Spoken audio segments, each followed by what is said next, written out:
Tolkien needs no defense. He just needs to be read. So I will read him for you so you can gaze in his awesomeness.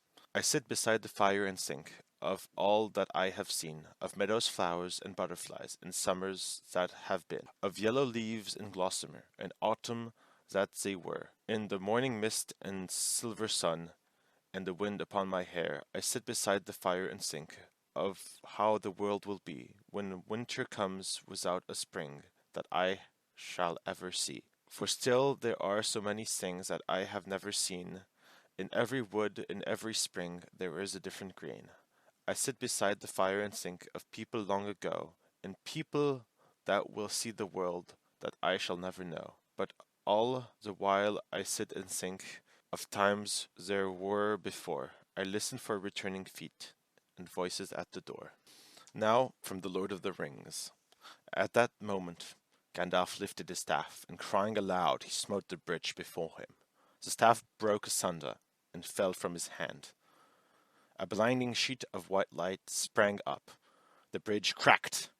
Right at the Balrog's feet it broke, and the stone upon which it stood crashed into the gulf, while the rest remained poised, quivering like a tongue of rock, thrust out into emptiness. With a terrible cry, the Balrog fell, and its shadow plunged down and vanished. But even as it fell, it swung its whip, and the songs lashed and curled about the wizard's knees, dragging him into the brink. He staggered and fell, grasping vainly at the stones, and slid into the abyss. "Fly, you fools!" he cried, and was gone.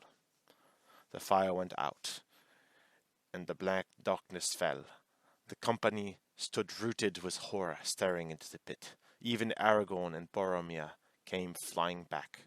The rest of the bridge cracked and fell. With a cry, Aragorn roused them. "Come, I will lead you now," he called.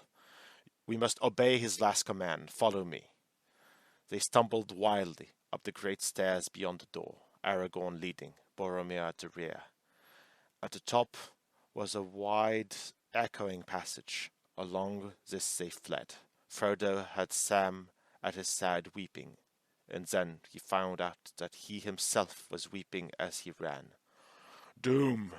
Doom! Doom!" The drum beat rolled behind, mournful now, and slow. They ran on. The light grew before them, great shafts piercing the roof. They ran swifter. They passed into a hall.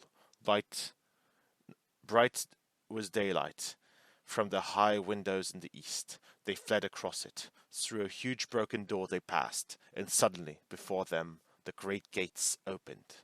An arc with blazing light. There was a guard of orcs crouching in the shadow beyond the great doorposts towering on either side. The gates were shattered and cast down. Aragorn smote to the ground the captain that stood in his path, and the rest fled in terror of his wrath. The company swept past them, and took no heed of them. Out of the gates they ran and sprang down the huge and age-worn steps, the thresholds of Moria. Thus at last they came beyond hope under the sky and felt the wind on their faces. There were no halts until they were out of bowshot from the walls. Dilmaril Dale lay about them. The shadow of the misty mountain lay upon it. But eastward there was a golden light on the land. It was but 1 hour after noon. The sun was shining. The clouds were white and high. They looked back. Black yawned the archway gate under the mountain's shadow. Faint and far beneath the sun rolled the slow drum beat. Doom. A thin black smoke trailed out. Nothing else was to be seen. The dale around them was empty. Doom.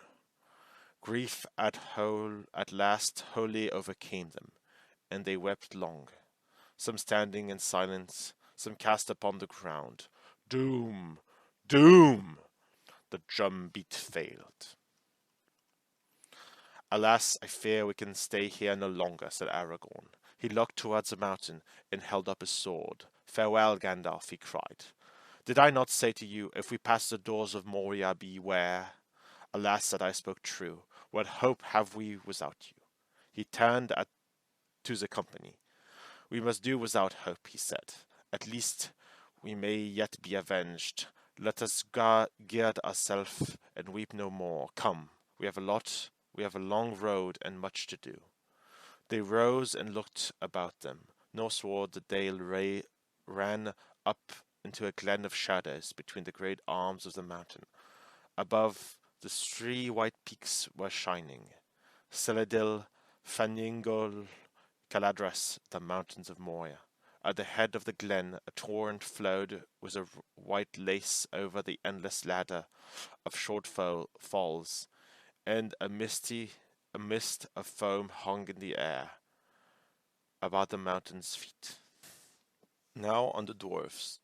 The world was young, the mountains green, no stain yet on the moon was seen, no words were laid or stream on stone, when Durin woke and walked alone. He named the nameless hills and delves, he drank from yet untasted wells. He stooped and looked in mirror, and saw a crown of stars appear, as gems upon a silver thread above the shadow of his head. The world was fair, the mountain tall, in elder days before the fall of mighty kings in Norga's throne, and Gondolin, who now beyond the western seas have passed away. The world was fair in Durin's day. A king he was on carven throne, in many pillared halls of stone, with golden roof and silver floor, and runes of power upon the door. The light of sun and stars and moon, in shining lamps of crystal hue, undimmed by cloud or shade of light, there shone for ever, fair and bright. There the hammer on the anvil smote, the chisel clove, the graver wrought. There forged was blade, and bound was hilt, the delver mined, the mason built. There beryl pearl and opal pale, and metal wrought like fish's mail, buckler and corselet, axe and sword, in shining spears were laden hoard. Unwearied then were Durin's folk, beneath the mountain music wrote. The harper harped, the minstrel sangs, and at the gates the trumpets rang. The world is grey, the mountain old, the forge's fire is ashen cold. No harp is rung, no hammer falls, the darkness dwells in Durin's halls. The shadow lies upon his tomb, in Moria and Khazad-dûm, but still the sunken stars appear, in dark and windless Miramere. There lies his crown in water deep, till Durin wakes again from sleep.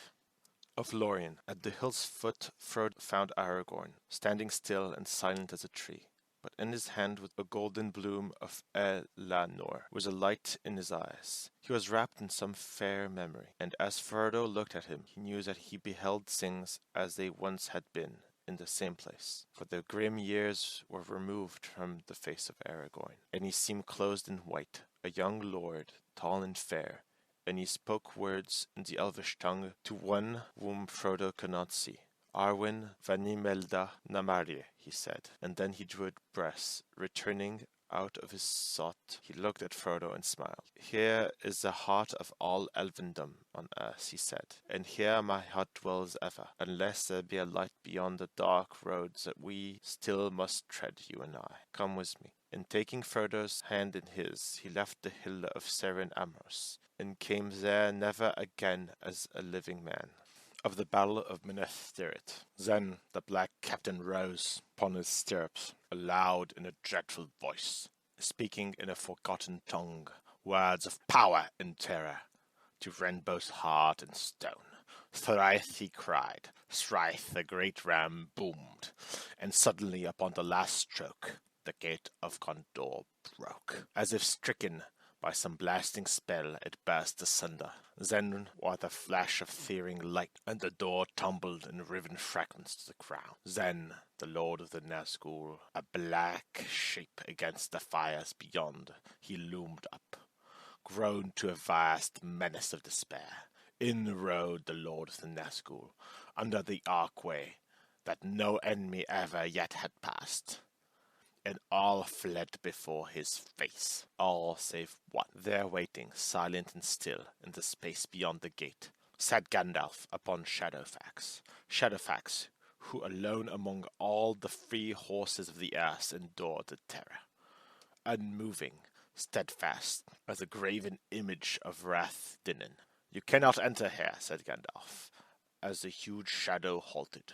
"Go back to the abyss, prepared for you. Go back, fall into the nothingness that awaits you and your master. Go." The Black Rider flung back his hood, and behold, he had a kingly crown, and yet upon no head visible was it set. The fire shone between it, and the mantle shoulder vast and dark. For a mouse unseen, there came a deadly laughter. "Old fool," he said, "old fool.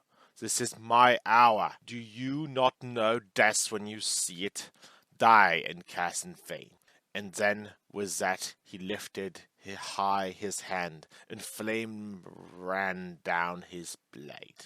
And in that very moment, away behind in the courtyard of the city, a cock crowed. Shrill and clear he crowed, reckoning nothing of war nor wizardry, welcoming only the morning, that in the sky far above the shadow of death was coming with the dawn. And as if to answer, there came from far away another note. Horns. Brrrr. Horns. Horns. In dark meadow Lewin they are dimly echoed. Great horns of the Norse, wildly blowing. Rohan had come at last. But it was no orc chieftain or brigand that led the assault upon Gondor. The darkness was breaking too soon, before the date that his master had set for it. Fortune had betrayed him for the moment, and the world had turned against him. Victory was slipping from his grasp, even as he stretched his hand to seize it. But his arm was long. He was still in command, wielding great power. King, Ringwraith, Lord of the Nazgul. He had many weapons. He left the gate and vanished. But there's more than good writing and awesome scenes in the Legendarium. There's also, there are other things, and I'm going to talk about them, but first I have to introduce the concepts. So I have a good friend who is always talking about fanfics, like fan fiction, and she's just so into these things. I could not understand why, because fanfics most of the times are just, well, how can I say this without being too offensive? Usually fanfics take a story with an interesting amount of world building and often precise crafted characters and scrambles the world and the characters out of their story to make a new one. But essentially they break the characters, because there's a thing called characterization. I'm going to describe it now. So a world is a certain way which makes characters experience the world and make choices which in turn shape the world. Most characters have what is called an arc, where they improve or fail to improve. This is called drama or conflict. When a character fails to grow and makes bad choices, the story is called a tragedy, especially if it causes their downfall. What is interesting is how a character deals with choices and reacts to situations. Whether the character is unyielding to evil or gives into it, whether he can live with what he's done. Also, there's a very interesting thing, like its motivation, like why the character did this or that. What did he know or think about what he was doing at the time, and how his thought process impacts his action. And all of this character works makes up the basis of a good story. Who are the people we are watching? Are they an everyman, a genius, a moron, a hero, or even a villain? Even a villain can be very interesting. Most people, I think today, would say that a villain is more interesting to watch than a hero. Like Breaking Bad, Better Call Saul, a show like Dexter. All of these shows are, you're following a villain, you're following somebody evil. And the thing is, most people in their daily lives they don't act perfectly, but they act in a good way in most things. So showing the nature of evil is very interesting because it's a new experience to people. And the question is, all of these passages I read for you, what do they mean? And the answer is that a story's characters embodies a message, and this message is shown through what is called a theme. The Lord of the Rings has very interesting themes, and so does the Legendarium in general. So there are a few quotes I've found that describe the theme behind the Lord of the Rings and the Legendarium in general. So I'm going to read them to you, and well, I can discuss them further, but I don't want, because Tolkien kind of can stand on his own. He doesn't need to be defended. Usually just reading the passage that's relevant is enough. So this is in the Mines of Moria. It's very famous, but it's true. It's I wish it need not have happened in my time. So do I, answers Gandalf, and so do all who live to see such times. But that is not for them to decide. All we have to decide is what to do with the time that is given to us. There are other forces at work than the will of evil. Essentially, it's a message about like using your time appropriately when you're faced with challenges. And there's my favorite quote. I don't know if it's from the original Tolkien work, but it captures the spirit of Lord of the Rings and the Legendarium so well that it's brilliant. It's from the Hobbit movies. It's Gandalf talking to Galadriel. Saruman believes it is only great power that can hold evil in check, but that's not what I have found. It is in small everyday deeds of ordinary folk that keep the darkness at bay. Small acts of kindness and love. Why Bilbo Baggins? Perhaps because I am afraid and he gives me courage. So the message of Lord of the Rings is that like bad things are kind of unavoidable. They will happen, but if everybody, even like people that we would consider irrelevant, like because many people think that the choices are made by politicians, are made by administrators, they're made by decision makers, but like there are a lot of times in life where small people choosing to help each other and choosing to do good, it really makes the experience of many other individuals much better. And if their experiences are much better, it improves the world massively, and it doesn't cost that much, like in an individual way. The final quote I'll talk about is from Aragorn to Arwen. It's, "A time may soon come," he said, "when none will return. Then there will be need of valor without renown, for none shall remember the deeds that are done in the last defense of our homes. Yet the deeds will not be less valiant because they are unpraised." So it's a quote about honor and doing the right thing, even when nobody's watching you. So it's far away from real politics or anything. It's just doing the right thing for its own sake, even if you fail and nobody remembers your name. So these are all the quotes I want to discuss about Lord of the Rings, and I hope this shows the difference between Lord of the Rings and Rings of Power. Like the themes of Lord of the Rings are really powerful, and there are no themes in the Rings of Power. Well, maybe they are, but I don't see themes. I don't see character arcs. I don't see characterization. It's just a fucking mess. It's complete shit. So if you watch this long, thank you a lot. And if you want anything from me, just put comments in the description and I'll explain anything further if you ask. Goodbye.